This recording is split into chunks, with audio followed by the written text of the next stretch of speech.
Welcome to Recalculating Small Business.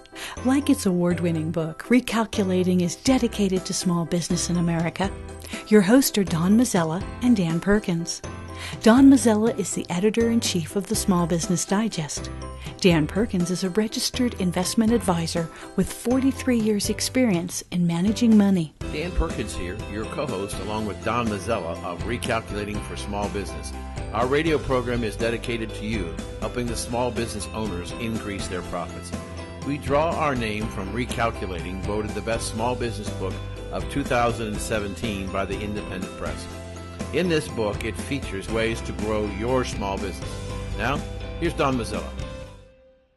Dan, you're going to love our next guest. Jade Lambert is here to talk about the Me Too world today.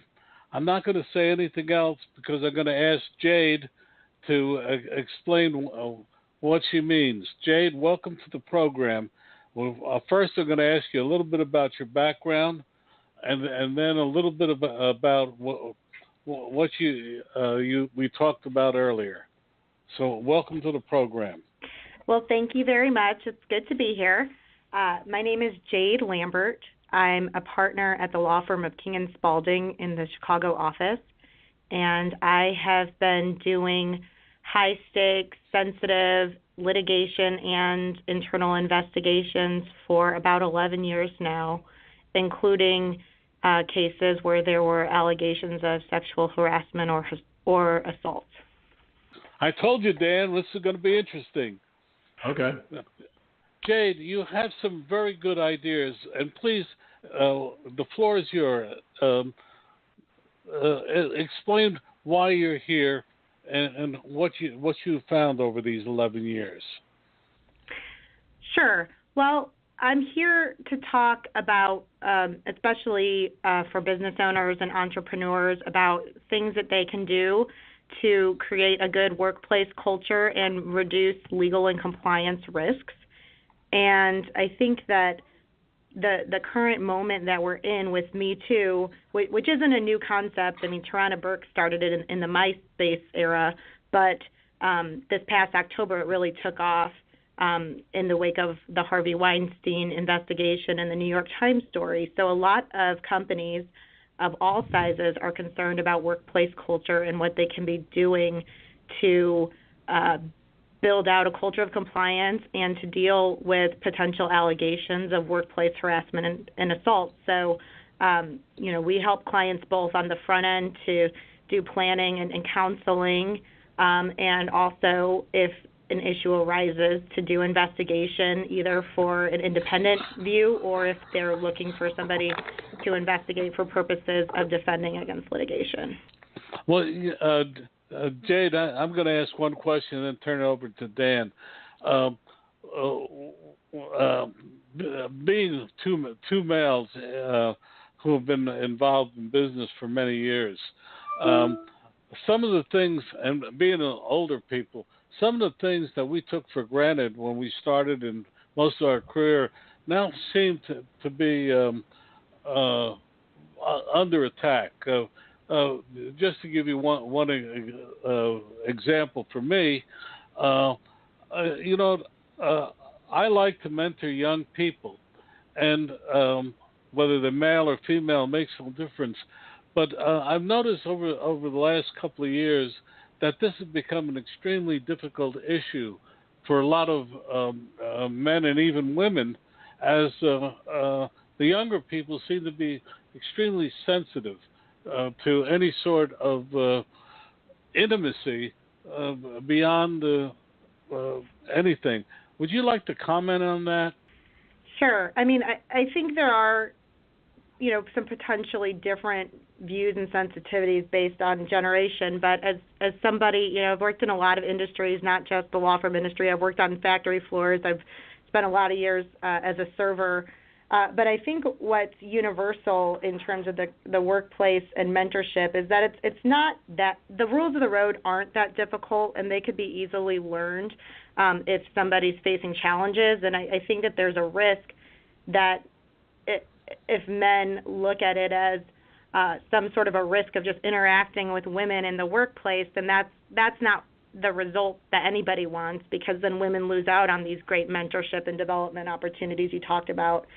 So I think it's really just a matter of facilitating a respectful and sensitive culture, and that may mean that some of the things that were okay, 20, even 10 years ago are no longer okay, but it's mostly just about being respectful, setting the right tone at the top.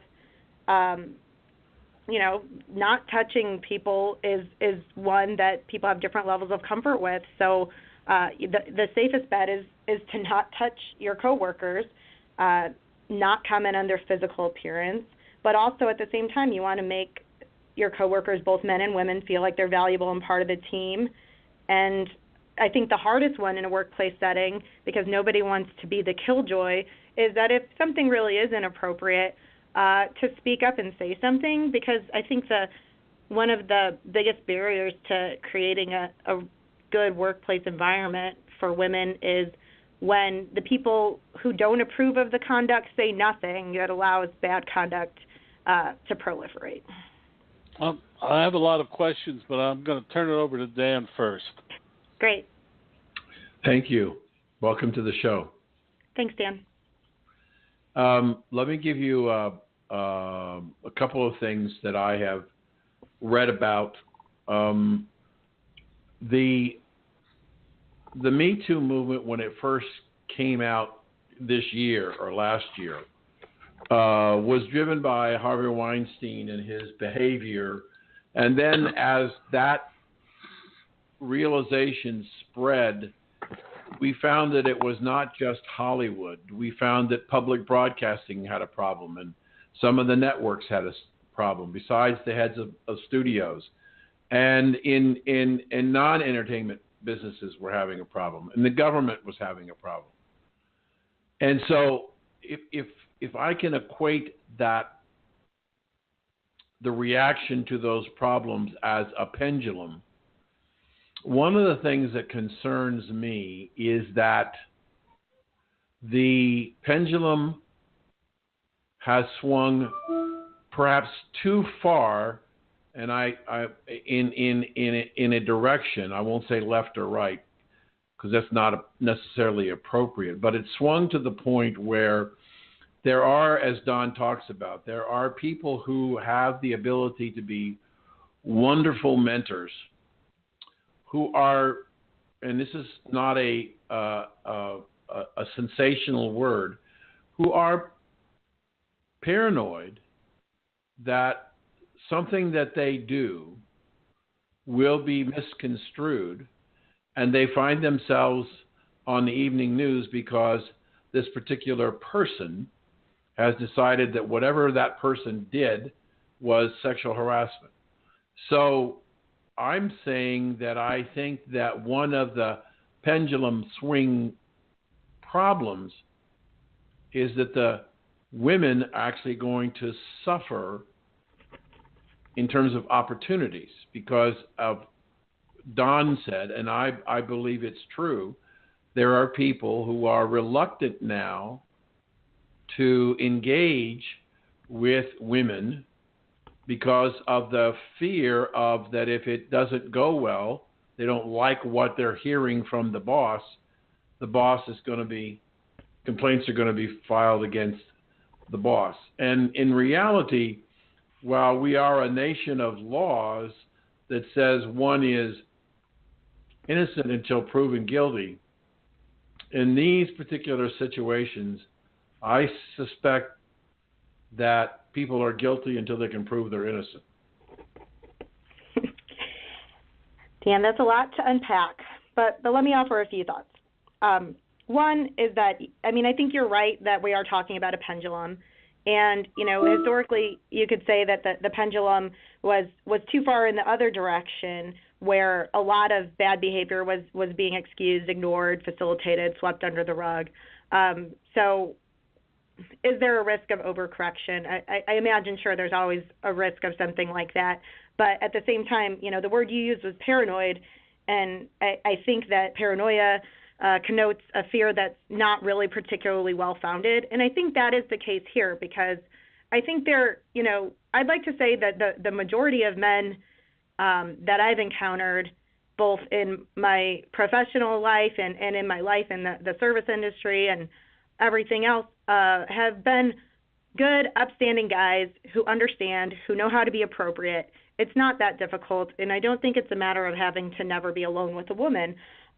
So I don't think that particular fear is a rational one. I mean, sure, is it a possibility that in some small percentage of cases that could happen? Yes.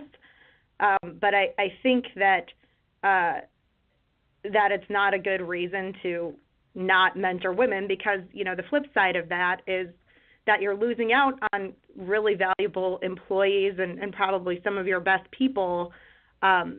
You're missing out on that chance, and I think the risk of missing out on these great employees and giving them a chance to develop and add value to the organization is actually a more significant risk than the one that an employee with an axe to grind is going to falsely accuse you of something inappropriate.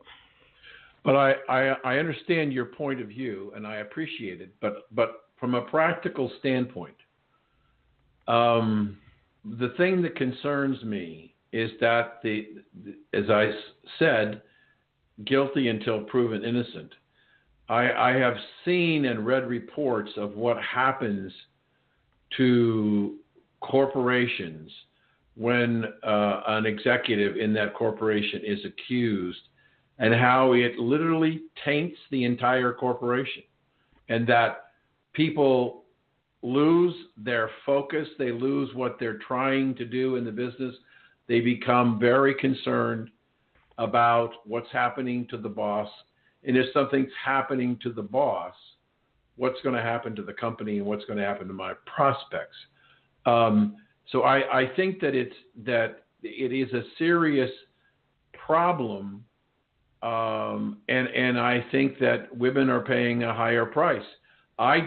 We had another attorney in the same field that you were in, and I mentioned, I'm not going to say what company it was, but in that particular interview I mentioned that this particular president said that he was making a corporate policy that senior executives of the firm could no longer meet with female employees alone in their offices. And this attorney said that he should have been fired. And I challenged that because he's dealing with what he perceives to be the reality of risk to his company, and is unwilling to take that risk. And so that he established a policy that it just wasn't going to happen. He's still there. He took some criticism, but it went away very quickly, and still does not meet, as far as I can tell, does not meet with any woman employee on his own. There's either another woman or somebody else in the room with him. And so I do believe that there is potential, but I'm also moving away from the executives and deal with the rank and file employees. I suspect that the pendulum we've talked about earlier has swung even down to the rank and file, that there are perhaps male employees who are reluctant to disengage or engage and wind up disengaging with female employees because they don't know what the ramifications might be if they disagree with that particular person. So what I'm saying is, in a different way, is that the level of risk-taking, not in a negative sense, but companies need people to take a certain degree of risk in order for the companies to grow and prosper. I am very concerned that risk-taking is diminished in many American corporations.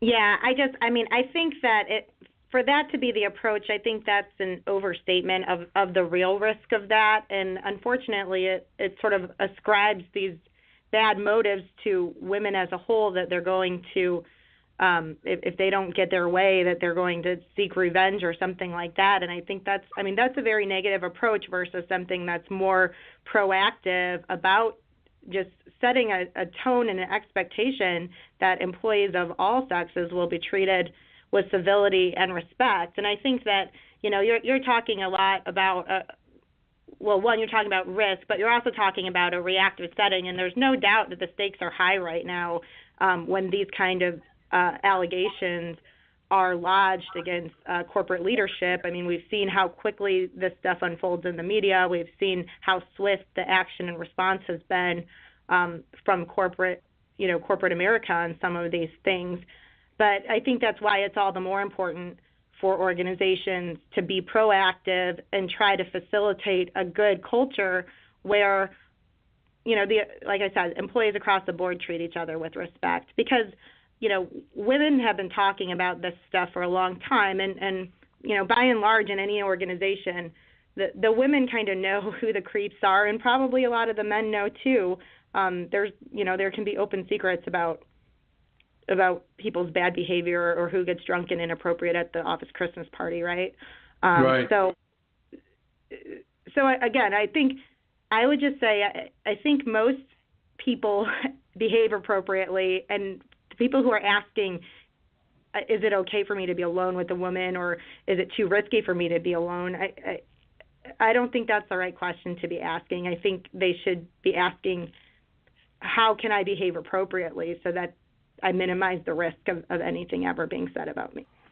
I'd like to jump in here and say, ask Jade, what are the things before we get too far into this, what are the 3 or 4 things you think a small business should do to be proactive? Sure. I mean, one of the things is to have a policy, an anti-harassment policy that has simple descriptions of prohibited conduct, that assures that there will be prompt action and corrective action as needed if allegations are substantiated. I think you want clear reporting structures for your employees in terms of, depending on the size of the organization. If it's a large organization, you can do something like an ethics hotline, great. But for smaller businesses, to have at least more than one person you can report to, and if possible, an option for anonymous reporting. And then a no retaliation policy is really important to, make employees feel safe to report bad conduct. And the other thing is just the leadership has to set the right example. And, that can include everything from mentoring women to treating all of your colleagues with respect and saying that this is, that behavior that is harassing or non-inclusive isn't tolerated. So it's really about setting the right tone within the organization. Back to you, Dan. I just wanted to get that out because that's why Jade is here. Sure, that's fine. I'm curious your reaction to. I'm going to throw out a number, and I don't know whether it's a right number or a wrong number, but it's at least a number to start with. If I look at the number of incidents that have been claimed and reported in the mass media of individuals, both men and women, who have been involved in sexual harassment or other facets, I'm going to guess it's probably less than 100 people. The question then becomes, are we, by your own admission that, and I use the word majority, but a lot of people understand what the rules of the road are, has the media and the Me Too movement blown the magnitude of the problem out of proportion? I don't think they have, and this is why, Dan. I think that the magnitude of the problem is about, a large part, about both socially and in the workforce, the types of behaviors that have been shrugged off and tolerated historically, and especially in workplace environments where there are unequal allocations of power. So some of the stories that have gotten the biggest traction have been about powerful men who are arguably abusing their authority to facilitate sexual misconduct, and that it's a long track record that somebody within the organization knew about because there's multiple settlements, NDAs, et cetera. So I think that it's not getting blown out of proportion in the sense that a lot of bad behaviors have been excused and overlooked or not treated with a level of seriousness historically, and there's a need to re-examine some of the approaches that we've been using historically. That said, is it a problem that I don't think that it's a problem that a majority of senior executives are behaving badly. I think the problem is that a lot of organizations might have a couple of bad apples, and I think the problem or the challenge for organizations is to not let the bad behavior of a couple of individuals that may even be open secrets sort of taint the culture and make it a less welcoming environment for women. There was a Republican congressman from Texas who resigned last week because he used his congressional expense account to pay $82,000 to a woman who claimed sexual harassment using taxpayers' dollars, and that was a big problem 6 months ago when a number of congressmen were found to have used their personal budgets to settle harassment claims. Don asked you the question, what are the things that you would recommend that corporations do? Should corporations have a separate person if they're above a certain number of people? Should there be a staff position to deal with this, or is that overkill? I mean, if you're talking about a dedicated staff person to deal only with claims of sexual harassment and potential settlements, I don't think that's necessary for every organization. I think that, a challenge of any organization as it scales is building legal compliance into the organization. So I think that it's really just a matter of building in that compliance function, not just sexual harassment, but all aspects of compliance, and that as you grow large enough to have an HR function and potentially a legal function, that it makes sense to have someone to deal with that. I mean, you should have one or more persons identified within an organization to make sure that any complaints about these issues get appropriately escalated and disseminated. And that's just a matter of a policy of letting people know to whom they can report, and then once the report reaches it, making sure whoever is the appropriate person within the organization.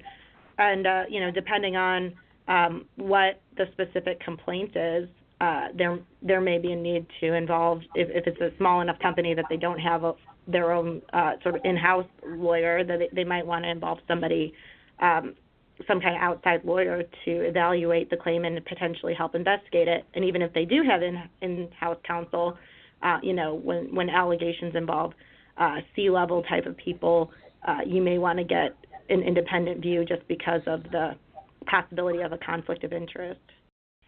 Do we need to change the federal law? I think the federal law, I think Title VII is already is a good tool and a good starting point for dealing with workplace harassment and hostile work environment. I haven't, thought through a lot of how I would change it. I don't think any law is perfect, but I think it's been a good vehicle. But to me, this is more of a culture issue than it is a law issue in a lot of ways. And certainly depending on the culture, can certainly bring legal risks with it. But as I sit here, I don't think of it as a failure of the law. I mean, right now, a lot of, and there's not everything is criminal or illegal. There's some stuff that's just creepy that doesn't help culture, right? And I don't think it's a matter of criminalizing more or making more illegal. I think it's more of a matter of establishing a culture. And I should say earlier also about Don's point and what resources folks can use. The EEOC if you just Google EEOC harassment checklist, it has a lot of good resources that any organization can look at about different things they can be looking at in terms of establishing a policy or dealing with complaints within the organization. Thank you. Back to Don. Jade, your website and how people can reach you? Sure. The firm website is kslaw.com. If you just Google my name, Jade Lambert, you can get to my bio that way, or look me up at kslaw.com. And that's King and Spalding. I'm in the Chicago office. Okay. I have a lot of questions, so would Dan, but we're unfortunately getting close to the end. I just want to tell you of an interesting thing that happened to me quite recently. Every year I teach at a major college a course for high school students, and I always at the end of it say if any of the students want to do a story for our publications, to email me. And last week I got an email from a high school, and I won't say what state, saying that they were not permitting their student to do it because they were afraid of future consequences, which I thought was because I always tell them they have to under the new intern law they have to tell the high school that they're doing this, and in effect were telling me that I wasn't permitted to do that. And I've really felt chagrined for the last 5 days of getting such a notice, and I really feel bad. And I wonder if there are other people getting the same sort of proactive protection. Yeah, I mean, I haven't heard about that, but I mean, it kind of goes to the point Dan was making about the pendulum swinging. I wouldn't want to see it swing so far in the other direction that folks think the safest bet is to not let people pursue opportunities, which it sounds like could be the case that we're dealing with. Well, I was debating bringing it up, Jade, because I've just felt so chagrined about it. Well, Dan, you get time for just one more question. So where do you think is this pendulum going to swing back towards the middle to more balance, or is it going to stay out for a while? Well, I think that right now in this moment there's a big push to just, rather than get into ranking what behavior is worse than what other behavior, to just talk about how should people behave in the workplace. So I think that's the conversation that folks are trying to have. I don't think this pendulum has swung so far in the other direction yet. I mean, I think we might have a disagreement on the premise of that question, but I think we'll see things slow down a bit. I think we're going to see people start to explore the nuances more, and certainly when it comes to investigation, there's always the reporting and some of the investor reactions and the board reactions have happened really fast in this environment. But when it comes to the investigations, there is a process, and you do have to assess credibility and be really thoughtful and deliberate in the approach. And I think that will continue to happen. So I think we're going to start seeing, I hope we can find a middle ground in terms of some of the discussion. So I don't want this movement, which is a possibility for good momentum to affect real change that will benefit women. I don't want it to become something polarizing. And I know there's aspects of it that are already polarizing, but I think there's a lot of common ground already, and I hope that we can continue to push on that. We've been talking with Jade Lambert. She's an attorney. Jade, your website again and your company and how people can reach you? Yep, I'm in King and Spalding, Chicago office. It's kslaw.com, or you can just Google Jade Lambert, King and Spalding, and you'll get to my bio. Thank you so much for joining us today. We've learned a lot, and we thank you. Well, thank you, Don, and thank you, Dan. It's been great. You're welcome. Thank you. Dan Perkins here from Recalculating.biz with your featured book. I want to tell you about a recent interview I had with Bob Bethel, a turnaround specialist with lots of success in small business. Bob's new book is Strengthen Your Business, Fail-Proof Strategies for Small Business. He tells us of his life successes and failures that have made him and his clients so successful. Over the years, Bob has brought 77 companies back from the brink and changed them into thriving, profitable businesses. His energy is amazing, and at 74, he proves that you can still have a great deal to give others if you just try. His suggestions are easy to understand and very helpful. One insight struck me was that most companies do not have a plan. The old Chinese proverb says, if you don't know where you're going, then any road will take you there, is true today. Bob Bethel's book, Strengthen Your Business, can be found at Amazon.com or can be ordered at your local bookstore. This has been Dan Perkins with your Recalculating.biz featured book. Want to know more about health savings accounts for your company or yourself? Go to 2hsa.com and get a free employer's primer. Health savings accounts are a cost-effective way of offering health care benefits to your employees and yourself. HSAs build retirement funds for your employees, improve morale, and reduce your health care benefit cost. For a free employer guide to HSAs, go to 2hsa.com. That's 2hsa.com. Marcus Lemonis, J.D. Powers, and John Scully, and 100 other presidents and experts contributed to Recalculating the book. Why did all these people agree to contribute to the book? I'm Don Mazzella, and I'm the editorial director of Small Business Digest.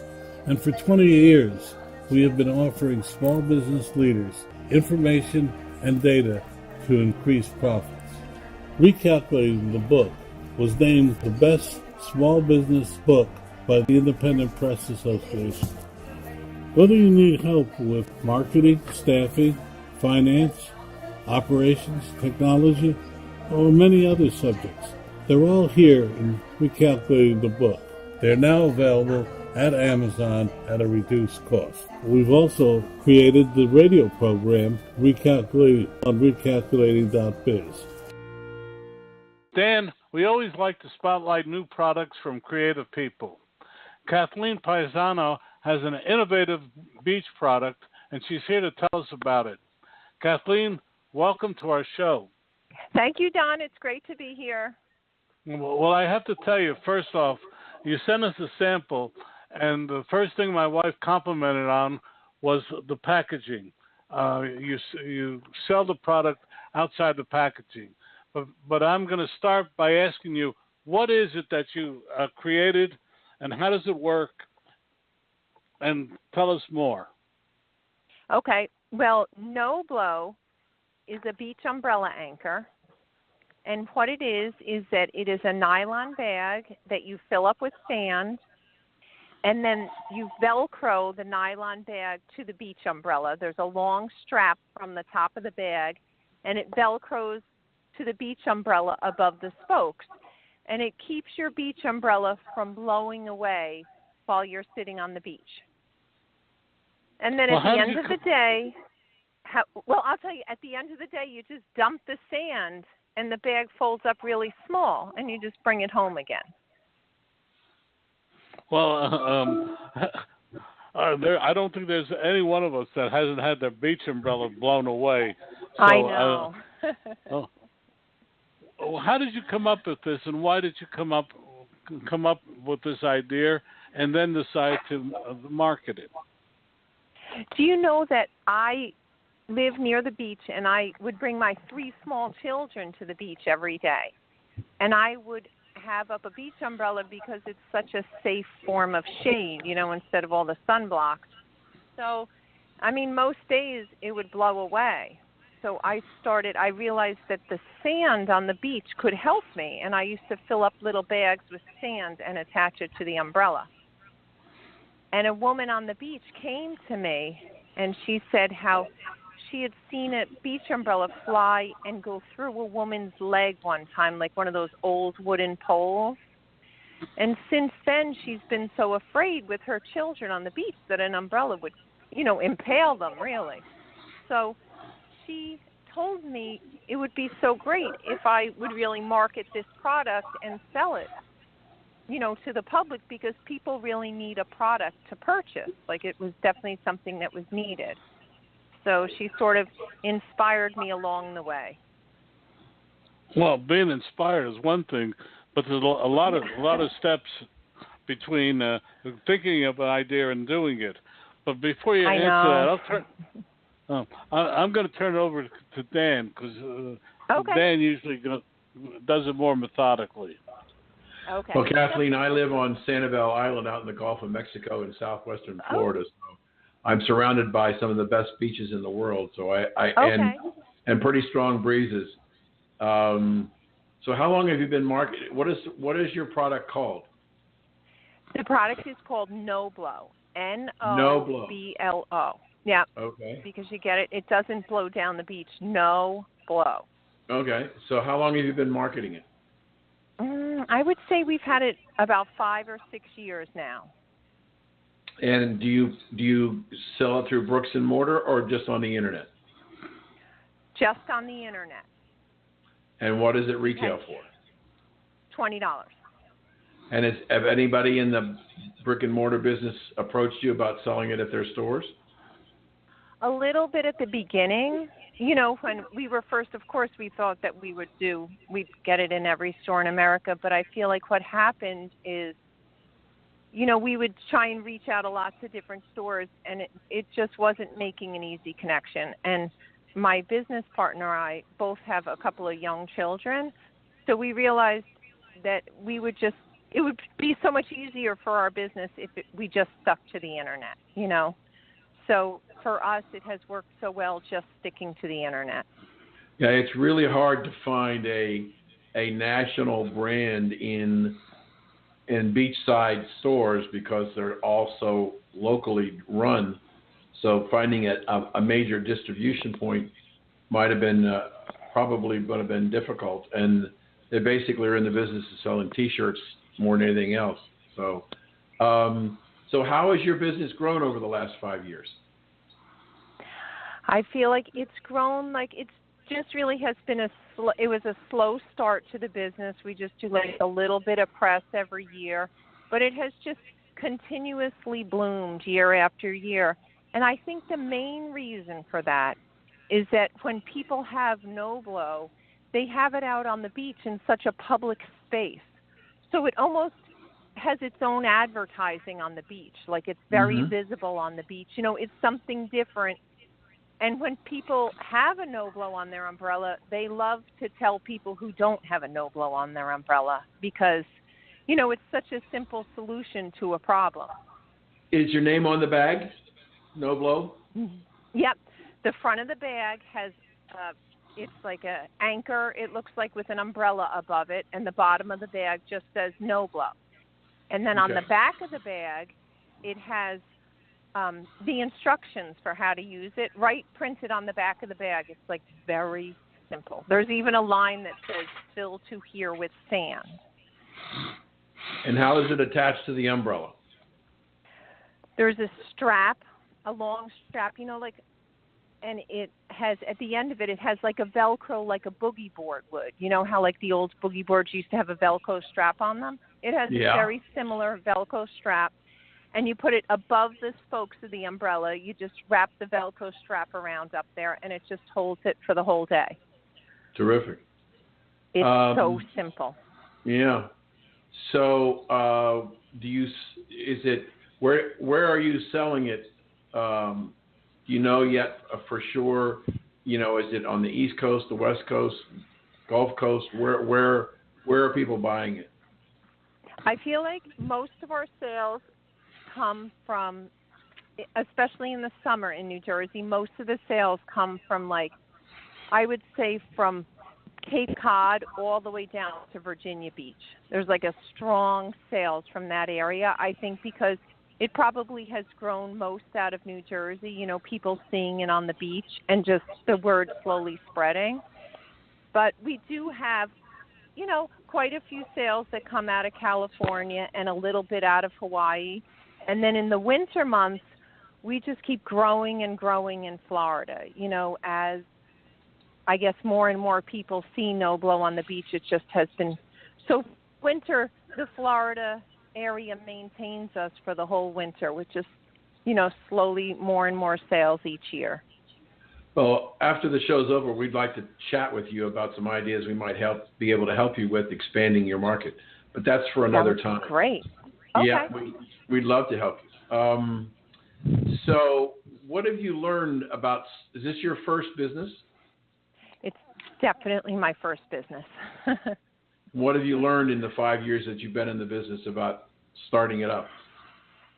I have to say that, and I'm going to be honest with you, the most important thing I've learned is how easy it is to get in debt with a business and how hard it is not to get in debt with a business. And I feel like my business partner and I, since we are just really stay-at-home moms, it's been really our main objective is not to let the business become a financial burden on our family. And we never have let it. We've always just not infused money into it, on a credit scale, just sort of because it would have been such a burden to us then. Mm-hmm. And I feel like that is not always so easy in our society today because there are so many different marketing methods, and different things that people, present to us. But we have tried to keep it, so that we just make a small little, we try and keep it so we don't have any debt with No Blo. So you're profitable, but not perhaps as profitable as you'd like to be? Yeah, we're profitable always, but we're not. I would say that No Blo, I think there's 175 million beach umbrellas in America, And I would say that maybe over the past couple of years, if we sold 60,000 No Blo, I'm just guessing. Mm-hmm. So we have, I feel like the company has such a potential of, customers, and we just slowly have been getting out there. Okay. So are you thinking about any other products, or is it simply just this? I feel like we had come up with other simple products, because once we started No Blo, sort of had a connection into the manufacturing. You sort of are already on a path, has already been built to make other products. Mm-hmm. And we made a product, it was a boogie board backpack. And we had 100 made because that was what we could afford out of our budget. And it was so great. And we sold all 100 of them. And it was a really great product because we are such beach moms that we kind of figure out what is needed with a product and what's not needed. And it was a great product, and we sold all 100 of them, but we couldn't get more made unless we had a 5,000 unit order, and we haven't moved forward with that. We're not ready to, put out such a large quantity of money. So you're really trying to stay within your budget and at the same time trying to find ways to grow your business profitably without having to incur any significant amount of debt. Exactly. That's a great philosophy. Yeah, it's funny. It's it has worked so well for us. And, I had been in a women's business group for a while, on the computer, and it was a great women's business program I was in. And, a lot of the women had been on Shark Tank. A lot of these women have products we've all heard of. And some of them were in, $250,000 debt. And I just could never have a burden like that on my life. It was such a burden for them, And, that would take a lot of No Blo to sell to catch up to that $250,000 is how I look at it. But if you sold 60,000 No Blos at $20 a piece, that's a pretty significant business. Yeah, I feel and I have to tell you that it's just been a slow grow, and it has been just great. And you've stayed within yourself.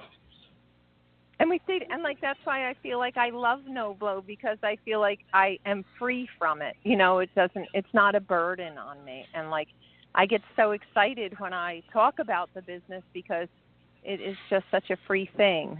It has worked out so well. And you would love a No Blo. I'm going to send you one for Sanibel Island. Okay. I'd appreciate that. Well, after we talk, I'll give you an address. You can send it to me. My son and daughter-in-law and granddaughter went to the beach this morning, and they said it was windy, Grandpa. So I understand the whole issue of umbrella blowing away. Have you ever thought about selling the business? I feel like we would sell the business, definitely. I feel like if not yet. I feel like we love the business, and I'm sure if if somebody offered us money for the business, I would say that we would probably be interested. I feel like at this time we love dealing with No Blo because it's not a burden on us, but of course we would, take an offer to sell the business. Do you have a patent for your product? We have a trademark because my business partner's family is very involved in patent law. So we were, like her extended family. So we were going to get a patent, and we had started to work on getting a patent. And it was going great. And then it was a lot of women in this business group I was in were starting to have patent issues. And I realized that people were spending $100,000 to fight for their patent. And, it wasn't really, I didn't think we would, if we had to protect our patent, I don't think we would ever have enough money to protect it, So we just got a trademark, and we do not have a patent. But are there competitors out there that have taken your idea and run with it? No, not at all. And I mean, I have to tell you, you saw the product. It's such a simple product, and there's a couple of similar products, that are a little bit more complex now that people are filling up with sand. But I feel like, since there are 175 million beach umbrellas, if we just had a little piece of the share, it would be perfect with me. Talking about 175 million beach umbrellas, and you only need a small piece to have a very successful business. I know, and that's how I feel. So I feel like, and that's how I look at the entire, we did go after the patent, and it just wasn't for us. So we do have a trademark on the name, and that's the best that we can do. And No Blo's made in America. It's made in New Jersey, and we have it packaged in New Jersey. There's a place locally that, people with special needs package No Blo, and it's just a gentle little company we have. But let me go a different way. Okay. We often deal with a lot of women who are moms like yourself and who develop a product. What motivated you to go out? Yes, you saw the product, but there's a lot more to just thinking about it to doing it. What impelled you to go and really start a business like this? Isn't it so funny? I think, do you know that before I had the children, I feel like I've always been like a self-motivated person, always doing different things. And then I was staying home with the children, and I feel like starting No Blo kind of gave me something in my life that I could think about and grow while I was raising the family, really from home on my own computer.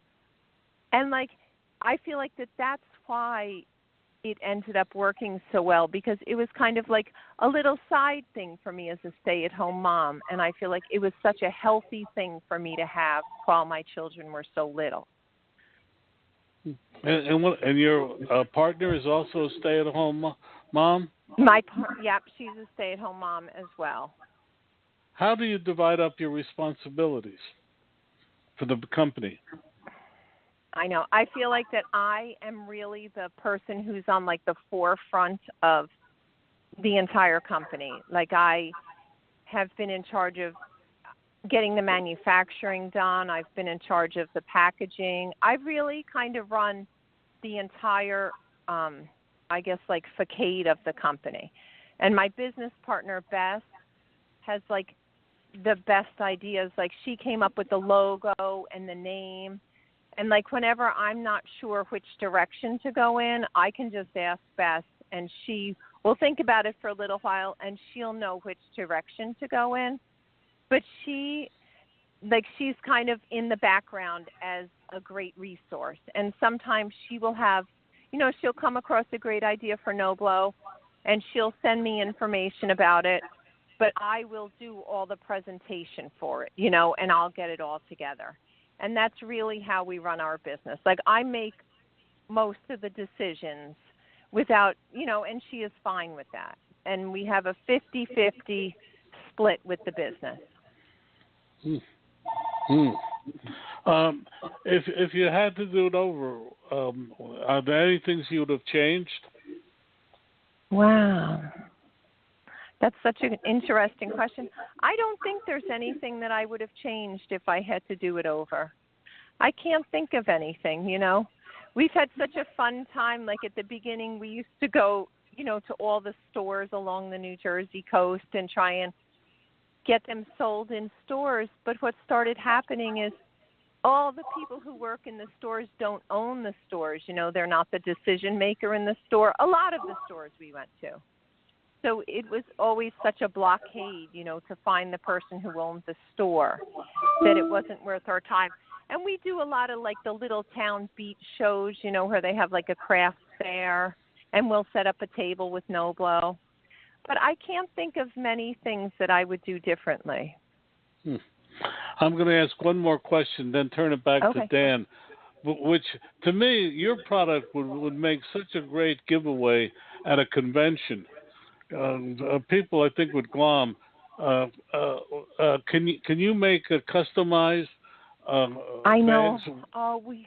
I know we can. Like I feel like we can screen print anything on the product. And there was maybe about 4 years ago I started to try and go down that road. But then things happened with my family, and like we could screen print. We started trying to get all the different hotels. They could screen print like Marriott on the bag. Or, all the, like, New York City Marathon has so many giveaways, and they could give away a No Blo. Like, it's such a practical product to give away for people that would actually be used. And we can screen print anything on the bag. Back to you, Dan. Thank you. Kathleen, you said on several times during this interview that you didn't want to be a burden to your family. I'm assuming you mean the burden of finances on your family. Exactly.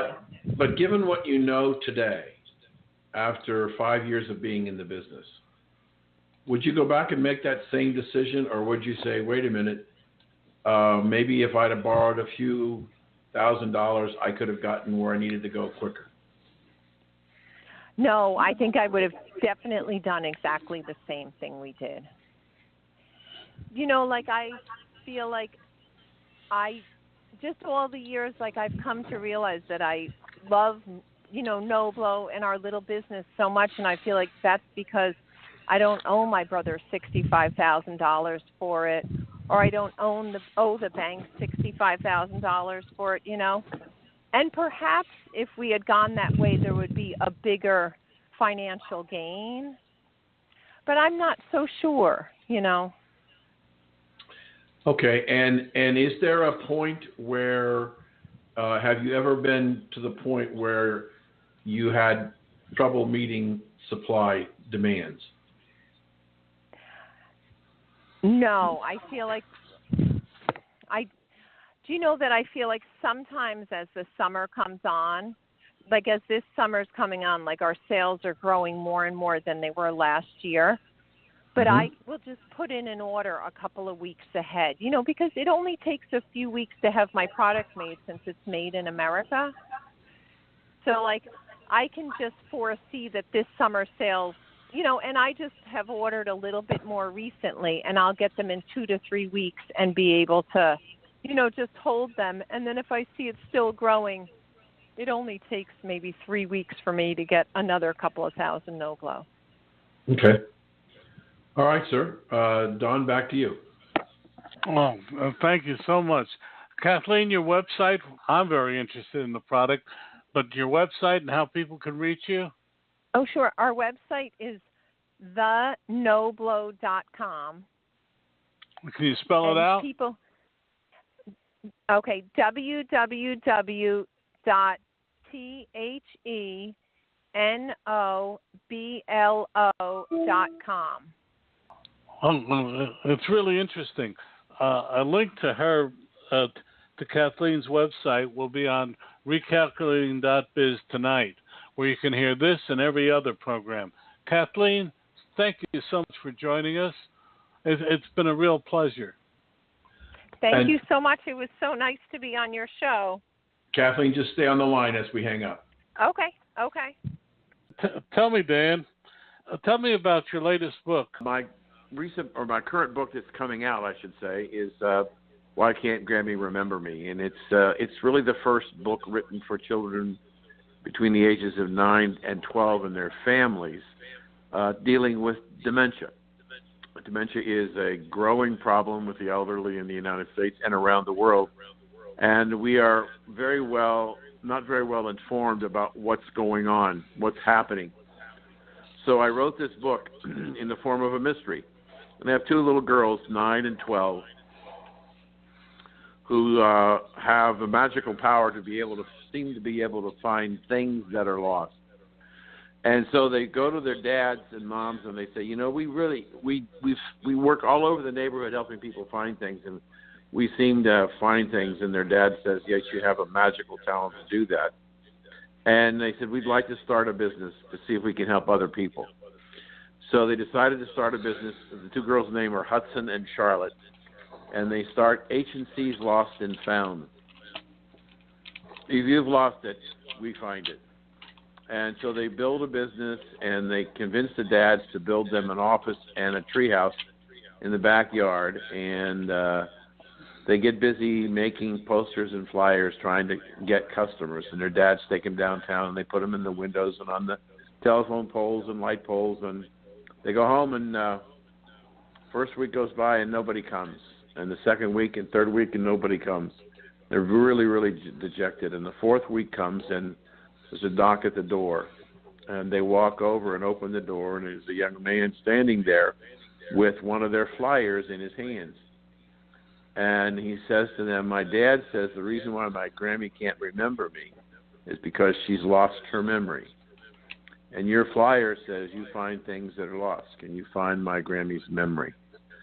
Well, they don't know anything about memory, so they take his name and they go see their dads to see what can happen. And the story evolves into how they learn about what dementia is and what's going on in the body when somebody has dementia.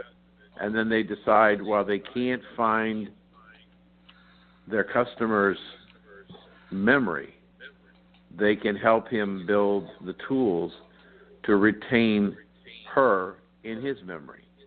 And so at the end of the book, there are about 10 to 12, 13 things that families can do together to work on to preserve the memory of Grandma and Grandpa, so the generations can know who these people were. And that's the story. What a great book. When will it be available, and how can people get it?